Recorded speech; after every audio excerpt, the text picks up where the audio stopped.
बिस्मिल्लाहिर्रहमानिर्रहीम। अस्सलामु अलैकुम dear students, welcome to GS academy YouTube channel. This is Mohammad Adnan. आइए चलते हैं आज के टॉपिक की तरफ, कंजर्वेशन ऑफ बायोडाइवर्सिटी। बायोडाइवर्सिटी को हम कैसे कंजर्व कर सकते हैं, उससे पहले कंजर्व करने से पहले हम देखेंगे कि ऐसे कौन कौन से असरात हैं, कौन कौन सी वजूहात हैं जिसकी वजह से बायोडाइवर्सिटी डिक्रीज़ होती जा रही है। यानी मुसलसल एक सदी से क्या हो रहा है, बायोडाइवर्सिटी में कमी आती जा रही है। तो उसकी क्या क्या वजूहात हैं, उनके ऊपर इंसानों के असरात क्या क्या हैं, और इस टॉपिक के अंदर हम ये भी देखेंगे कि गवर्नमेंट ने कौन कौन से स्टेप्स लिए हैं बायोडाइवर्सिटी को कंजर्व करने के लिए, हम कैसे बायोडाइवर्सिटी को महफूज बना सकते हैं। और हम ये भी देखेंगे कि कौन से ऐसे ऑर्गेनिजम्स हैं जो एक्सटिंक्ट हो चुके हैं, नापीद हो चुके हैं, और कौन से ऐसे ऑर्गेनिजम्स हैं जिनके नंबर बहुत कम रह गए हैं, जो नापीद होने के करीब हैं। तो इन सब को हम कंजर्वेशन ऑफ बायोडाइवर्सिटी के अंदर डिस्कस करेंगे। तो ये ऑब्जर्व किया गया है लास्ट सेंचुरी से कि बायोडाइवर्सिटी के अंदर मुसलसल कमी आती जा रही है। यानी बायोडाइवर्सिटी हमारी क्या होती जा रही है, सुकड़ती जा रही है, मुसलसल कम होती जा रही है। लेकिन हाँ, एक चीज़ बढ़ती जा रही है, वो क्या है, ह्यूमन पॉपुलेशन। यानी सिर्फ ह्यूमन पॉपुलेशन बढ़ रही है, उसके अलावा बाकी तमाम चीज़ें क्या हो रही हैं, बायोडाइवर्सिटी के अंदर कम होती जा रही हैं। अब कम होने से क्या हो रहा है, डिफरेंट स्पीशीज़ हमें नज़र नहीं आती। तो अब ऐसी स्पीशीज़ जिसका क्या हो चुका हो, आखिरी मेंबर भी इस कुरे अर्ज से ख़त्म हो चुका हो, तो उसको हम क्या कहते हैं। तो यहाँ पे दो टर्म्स आती हैं, extinct species and endangered species. पहली टर्म क्या है, एक्सटिंक्ट स्पीशीज। एक्सटिंक्ट स्पीशीज यानी कौन सी स्पीशीज होंगी जिनको हम एक्सटिंक्ट कहेंगे। तो हम कहेंगे कि ऐसी स्पीशीज जिसके बारे में हमें ये कंफर्म हो जाए कि उस स्पीशीज का लास्ट इंडिविजुअल भी, लास्ट मेंबर भी क्या हो चुका है, डाइड हो चुका है, इस कुरे अर्ज से ख़त्म हो चुका है। तो हम उसको क्या कहते हैं, एक्सटिंक्ट स्पीशीज। तो कैसे डिफाइन करेंगे, when there is no doubt the last individual of that species has died. यानी हम कैसे डिफाइन करेंगे एक्सटिंक्ट स्पीशीज को, हम कहेंगे कि जब हमें इस बात का कंफर्म हो जाए कि उस स्पीशीज का लास्ट मेंबर भी क्या हो चुका है, इस कुरे अर्ज से ख़त्म हो चुका है, डाइड हो चुका है, तो हम तब उस स्पीशीज को क्या कहते हैं, एक्सटिंक्ट स्पीशीज। अब अगर इसके एग्जाम्पल देखें हम, तो कौन सी स्पीशीज है जो इस कुरे अर्ज से एक्सटिंक्ट हो चुकी है, नापेद हो चुकी है, इसको क्या कहते हैं हम, नापेद हो जाना, यानी ख़त्म हो जाना। तो इसके एग्जाम्पल के अंदर हम लिखेंगे डायनासोर्स। डायनासोर्स अब हमें नज़र नहीं आती, लेकिन अगर हम पिछले वक्तों में जाएं तो तब क्या डायनासोर्स मौजूद होते थे, लेकिन क्या हुआ, अब उनकी बायोडाइवर्सिटी ज़मीन से ख़त्म हो चुकी है। तो हम उसको क्या कहते हैं, dinosaur as a extinct species. तो एग्जाम्पल क्या देंगे हम, सेकंड टर्म है ऐसे स्पीशीज़, ऐसे ऑर्गेनिजम्स जिनकी तादाद बहुत थोड़ी रह गई हो, हमें ऐसा महसूस हो रहा हो, ऐसा लग रहा हो कि कुछ सालों बाद वो स्पीशीज़ भी क्या हो जाएगी, ख़त्म हो जाएगी। तो उन ऑर्गेनिजम्स को, ऐसी स्पीशीज़ को हम क्या नाम देते हैं, यानी जिसको ख़तरा होता है फ्यूचर में बहुत जल्द वो ख़त्म होने वाली है, जिसके बहुत ही कम तादाद में नंबर रह गए हैं, बहुत कम उसके मेंबर्स रह चुके हों, तो उसको हम क्या कहते हैं, इंडेंजर्ड स्पीशीज़। क्या कहते हैं, इंडेंजर्ड स्पीशीज। इंडेंजर्ड स्पीशीज को हम कैसे डिफाइन करेंगे, यानी जिसका हमें खतरा हो, जिसका हमें खदशा हो, हमें नजर आ रहा हो कि उस स्पीशीज के बहुत ही कम मेंबर्स कुरे अर्ज पर बाकी रह गए हैं, और अगर उनको कंजर्व ना किया गया, उनको महफूज ना बनाया गया, तो बहुत जल्द क्या होगा, फ्यूचर में वो स्पीशीज भी क्या हो जाएगी, ख़त्म हो जाएगी। तो ऐसी स्पीशीज को हम क्या कहते हैं, इंडेंजर्ड स्पीशीज। एग्जाम में ये क्वेश्चन भी इस तरह आता है, differentiate between extinct species and endangered species. अब इंडेंजर्ड स्पीशीज, इसकी एग्जाम्पल क्या है, इंडेंजर्ड स्पीशीज की अगर हम एग्जाम्पल्स की बात करें तो लायन, चीता, ये क्या है? ऐसे ऑर्गेनिजम्स हैं जिनकी तादाद बहुत थोड़ी रह गई है, जिनकी तादाद में क्या होता जा रहा है? मुसलसल कमी आती जा रही है। और ये ऐसा लग रहा है कि फ्यूचर में बहुत जल्द क्या हो जाएंगी, ये स्पीशीज ख़त्म हो जाएंगी, क्योंकि इनको ख़तरा है नापीद होने का अगर इनको कंजर्व ना किया गया। इसके अलावा और भी है, इंडियन राइनोसिरोज है, इसके अलावा डेयर्स हैं मुख्तलिफ किस्म की, वो भी क्या होती जा रही हैं? ज़मीन से एक्सटिंक्ट होती जा रही हैं। यानी बायोडाइवर्सिटी के अंदर बहुत ही चेंजिंग आ रही है, बायोडाइवर्सिटी मुसलसल क्या होती जा रही है? कम होती जा रही है। अब हम बात करते हैं impact of human being on biodiversity. Biodiversity के ऊपर इंसानों के क्या असरात हैं, क्या पॉजिटिव असरात हैं, क्या नेगेटिव असरात हैं, क्या बायोडाइवर्सिटी कम होती जा रही है या बढ़ती जा रही है इंसानों की एक्टिविटीज़ की वजह से। तो यही हम देखेंगे। तो आज से अगर हम 10,000 साल पीछे जाएं, आज से अगर हम कितना, यानी 10,000 ईयर्स अगो की अगर बात करें, तो अर्थ के ऊपर जो टोटल अमाउंट ऑफ पीपल है, यानी लोगों की तादाद है, वो कितनी थी? Total number of people 5 million. यानी आज से 10,000 साल पहले ज़मीन के ऊपर कितने लोग पाए जाते थे? 5 मिलियन। फिर क्या हुआ?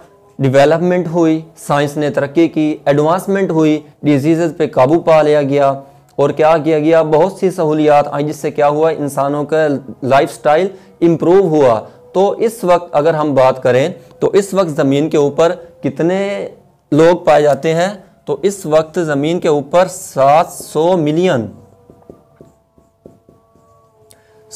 मिलियन लोग एग्जिस्ट करते हैं। अब इतना जो इसके अंदर गैप आया है, ये इतनी जो पॉपुलेशन इंक्रीज हुई है, तो इंसानों को रहने के लिए जगह चाहिए, इंसानों को खाने के लिए खुराक चाहिए, इंसानों को पहनने के लिए कपड़ा चाहिए। अब हम ये हर चीज़ कहाँ से हासिल करते हैं?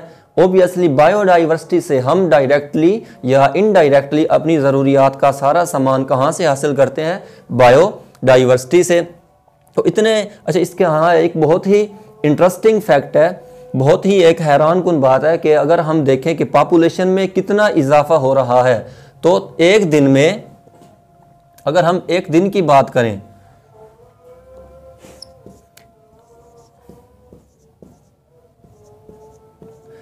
टू 2,60,000 पीपल एक दिन में ऐड हो रहे हैं। यानी बर्थ रेट क्या है जमीन के ऊपर इन 1 डे।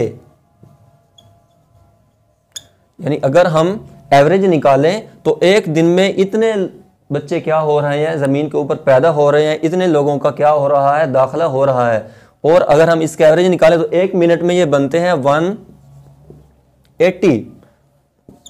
यानी एक मिनट में कितने बच्चे पैदा हो रहे हैं? बर्थ रेट क्या है? 180। अब देखिए इतनी तादाद, इतनी स्पीड से अगर पॉपुलेशन बढ़ रही है, तो हमें रहने के लिए, हमें खाने पीने के लिए जो भी चीज़ चाहिए, हम वो कहाँ से हासिल करेंगे? बायोडाइवर्सिटी से।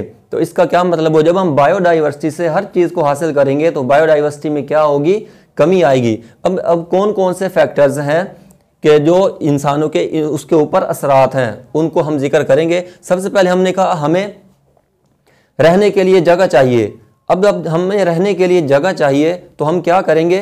प्लांट्स को काट देंगे। तो अब प्लांट को काटना क्या कहलाता है? डिफॉरेस्टेशन।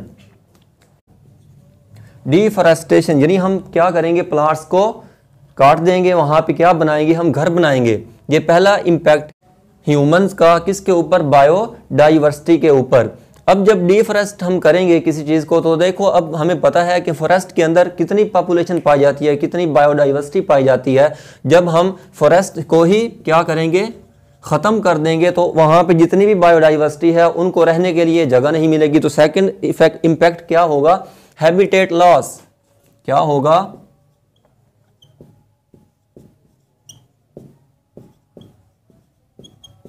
यानी हमने क्या किया? मुख्तलिफ ऑर्गेनिजम्स के से रहने की जगह ही छीन ली, उनका मस्कन ही ख़त्म हो गया, तो वो सर्वाइव नहीं कर सकेंगे। यानी पहला डिफॉरेस्टेशन, हैबिटेट लॉस। तो थर्ड इम्पैक्ट है ओवर हंटिंग। अब देखो हमें खाने के लिए क्या चाहिए? खुराक चाहिए तो क्या करते हैं, हम ओवर हंटिंग करते हैं। ह्यूमन जब उनकी तादाद में इजाफा होगा तो क्या करेंगे, वो खाने के लिए ज़्यादा चीज़ें चाहिए तो शिकार करेंगे। जब वो मुख्तलिफ ऑर्गेनिजम्स का शिकार करेंगे तो वो क्या होगा, उनकी डाइवर्सिटी ख़त्म होती जाएगी। अब इसी तरह इंट्रोडक्शन और रिमूवल ऑफ स्पीशीज़, किसी ऐसे एरिया में कोई नई स्पीशीज़ ले आना या किसी स्पीशीज़ को वहाँ से रिमूव कर देना, इससे भी क्या होता है, बायोडाइवर्सिटी के ऊपर बहुत असरात पड़ते हैं। क्योंकि बायोडाइवर्सिटी का होता है, ये साइकिल होता है जो चलता रहता है। जब हम किसी भी बायोडाइवर्सिटी से क्या करते हैं, किसी ऑर्गेनिजम्स को इंट्रोड्यूस करवाते हैं या वहाँ से रिमूव कर देते हैं, तो बायोडाइवर्सिटी के अंदर या तो इंक्रीजमेंट आती है या डिक्रीज होता है। क्योंकि कुछ ऑर्गेनिजम्स प्रीडेटर्स होते हैं और कुछ क्या होते हैं, प्रे होते हैं। अब जो प्रीडेटर्स होते हैं वो क्या करते हैं, प्रे का शिकार करते हैं और उनकी तादाद में क्या आ जाती है, कमी आ जाती है। उसके बाद है पोल्यूशन। अब देखो ह्यूमन बीइंग्स, अब हम डिफरेंट फैक्ट्रीज लगा रहे हैं। अब फैक्ट्रीज से क्या हो रहा है, धुआं निकल रहा है, ऑटोमोबाइल से धुआं निकल रहा है, फैक्ट्रियों से पानी निकल रहा है, वो नदी नालों में जा रहा है, तो उससे क्या हो रहा है, एक्वेटिक लाइफ भी क्या हो रही है, डिस्टर्ब हो रही है। इसका मतलब पोल्यूशन भी क्या है, एक काज है ह्यूमन बीइंग्स की वजह से, जिसकी वजह से क्या हो रही है, बायोडाइवर्सिटी में मुसलसल कमी आती जा रही है। उसके बाद लास्ट है क्लाइमेट चेंज। जब पोल्यूशन बढ़ रही है तो ऑब्वियसली क्लाइमेट चेंज के अंदर भी क्या हो रहा है, वाज़ेह तब्दीली देखी गई है। अर्थ का क्या टेम्परेचर बढ़ता जा रहा है, जिससे क्या हो रहा है, मुख्तलिफ ऑर्गेनिज्म के लिए सर्वाइव करना मुश्किल हो रहा है। तो यहाँ पे एग्जाम्पल दी गई है सी स्टार की। अब सी स्टार क्या है, उसकी एक स्पीशीज है जो क्या चीज़ खाती है, मसल्स को। यह इंपॉर्टेंट क्वेश्चन है। सी स्टार, अब सी स्टार किस चीज को खाती है, मसल्स को, म्यूसल्स। अब अगर हम किसी इकोसिस्टम से, किसी एरिया से हम क्या करें, सी स्टार को वहां से रिमूव कर दें, तो क्या ख्याल है, मसल्स की तादाद में इजाफा होता जाएगा। अब जब मसल्स की तादाद में मुसलसल इजाफा होगा तो मसल्स किन को खाते हैं, स्मॉल ऑर्गेनिजम्स को।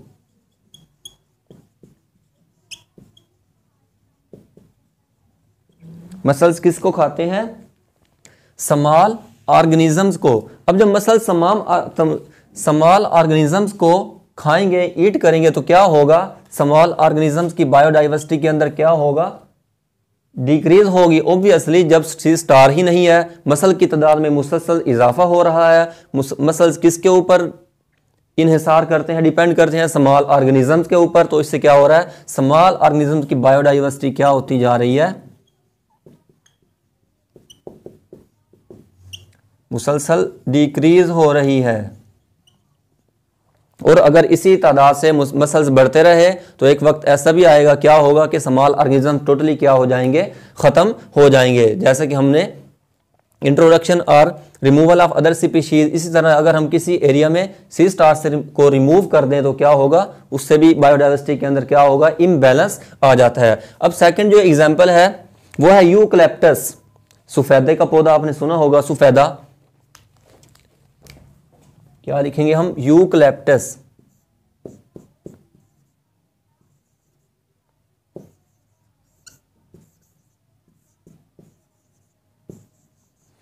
ये सफेदे का पौधा है। एक्चुअली ये पाकिस्तान का आबाई पौधा नहीं है, पाकिस्तान में नहीं पाया जाता, लेकिन हमने क्या किया, इसको इंपोर्ट किया, कहां से, ऑस्ट्रेलिया से।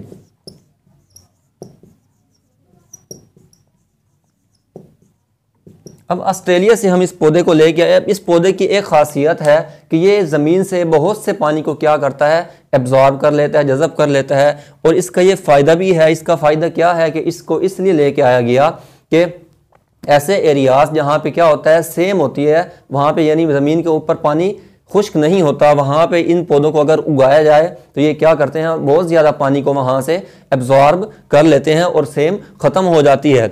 लेकिन इसका नुकसान क्या है कि अगर हम सफेदे को ऐसी जगह पे लगाएं जहाँ पे क्या हो, आस पास पे मुख्तलिफ दरख्त लगे हुए हों, तो सफेदा क्या करता है, सारे पानी को वहाँ से एब्जॉर्ब कर लेता है। अब जब सारे पानी को सफेदा यूकलिप्टस एब्जॉर्ब कर लेगा तो उसके इर्द गिर्द जितने भी प्लांट्स हैं वो क्या हो जाएंगे, मुरझा जाएंगे। क्यों? क्योंकि वहाँ पानी की क्या हो जाएगी, कमी हो जाएगी। तो इसलिए क्या होगा, यूकलिप्टस के आने से उसके इर्द गिर्द के जितने भी प्लांट्स हैं वो क्या करेंगे, ग्रो नहीं कर पाएंगे। यानी अगर हम किसी भी स्पीशीज़ को किसी इकोसिस्टम में एंटर करते हैं, रिमूव करते हैं या एंटर करते हैं, तो दोनों के अंदर क्या होता है, बायोडाइवर्सिटी इम्बैलेंस होती है, बायोडाइवर्सिटी के अंदर खातिर खा कमी आती है। इसलिए ये भी क्या है, एक ह्यूमन का इम्पैक्ट है कि हम अपने फ़ायदे के लिए क्या करते हैं, मुख्तलिफ स्पीशीज़ को इंट्रोड्यूस करवाते हैं या रिमूव कर लेते हैं। उससे क्या होता है, बायोडाइवर्सिटी के अंदर मुसलसल कमी आती जा रही है। तो ये थे impact of human being on biodiversity.